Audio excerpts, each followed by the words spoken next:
या फिर तुम्हारे पैरों के पास बैठेंगे। नहीं गठबंधन मोदी, याद रखो आज हिंदुस्तान का मुस्लिम अकलियत दलित एक करवट ले चुका है। हम तुम्हारे पैरों के बाजू नहीं, ना तुम्हारे सामने हाथ बनकर करेंगे, बल्कि हम तुम्हारे आंखों में आंखें डालकर अपनी हक का मुकाबला करेंगे।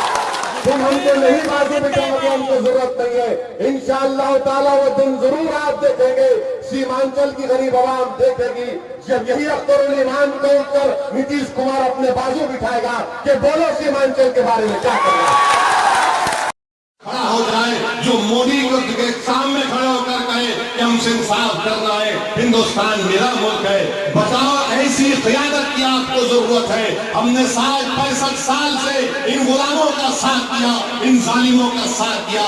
बताओ हमको क्या मिला, हमको क्या दिया गया?